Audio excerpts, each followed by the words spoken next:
Hi, welcome to episode number 34 of Ultimate Tech Talk. My name is Joel Phillips, and I am the CEO of Proshark and the CTO of Strategic Advisor Board. Today, or actually, we started earlier this week, we started our segment into CRM, how it fits into the digital world today, and took a look backwards at the history of it, where it got started. So if you're interested in that, go back a couple episodes and take a look. Uh, but today we're going to, well, yesterday, it's important, I guess, that we follow this progression. Yesterday, we took a look at CRM and data. Data is crucial to CRM and the proper use of CRM, where it has had its shortcomings. And today we're going to take a look at whether CRM in its current state has succeeded or failed. And then tomorrow we'll take a look at how it can be improved, what we can do a little bit differently, and what we are doing a little bit differently. So that said, CRM, customer relationship management, started, and again, I don't want to go back into the history because we've already done that, but it started early in the century and it's fallen short significantly over that period of time.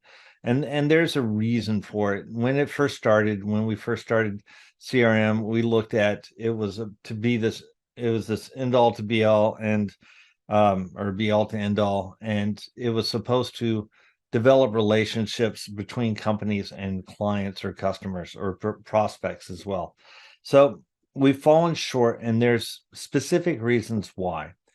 One, we tried to develop these relationships based on a build it and they will come model, and that was actually one of the major factors in the tech bust of the early 2000s, is because people thought that you would create all these followers and be able to monetize it without value, and that just didn't come to be. So we are still chasing down that magical formula between having a CRM or reaching out to your customers, and that relationship between outreach and annoyance and effectiveness and the ability to touch the customers the way that they want to be touched. And when I say touched, I simply mean touch points. It used to be that before the onslaught of information, that it took about 7 touch points to get a customer to take action one way or the other. And now some people estimate it's in the 20s, some people estimate it's in the 40s as far as touch points before a consumer will even consider taking action towards your brand or your offer. That said, there's also a disconnect between the brand and the offer and trust and motivation.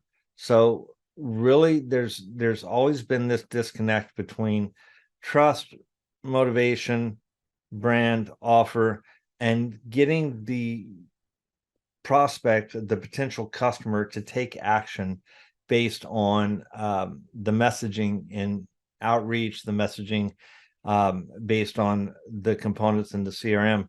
Now, some companies have done a really good job, and there are some examples that we can point out. Some companies have done a really good job of getting close, understanding their customer, diving into the metrics of that customer, and getting the motivational factors, and digging the motivational factors out of the data they've collected. So that said, we're not super far off from a CRM perspective, but as a mainstream CRM, we still can't go out and say, I have this guaranteed path between your business and getting a customer or prospect to take action or a certain action. So when that is perfected, then there's going to be a bigger correlation. But we're coming to find out that what it's going to take to reach that sustainable level, or that consistent level of identifiers on motivation, connection to data, is it's going to take a whole bunch more data, but it's also going to take the proper usage of that data.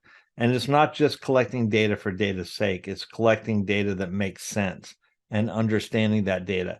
And when you get a poor performance, that can usually be attributed to the inability to correlate motivational factors within a data set to actual action by a customer.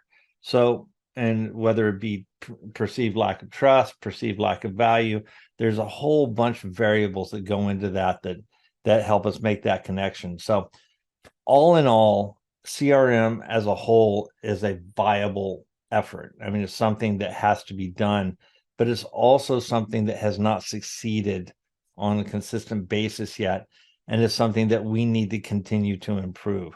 When I say improve, we need to do a better job, both as SaaS platforms, as CRM data owners, as businesses, as companies. We need to do a better job of understanding the data that we're collecting the right kind of data, and then utilizing it long term to make improvements. So that's it. We're already over for today.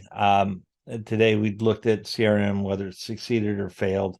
Overall, just to summarize, I think that it's partially succeeded. So we can't say that it's failed, because there's definitely value in CRM and there's definitely value in the data, but it's only partially succeeded because we still have a long way to go with it before we can start building models that are consistent and have the same impact every single time.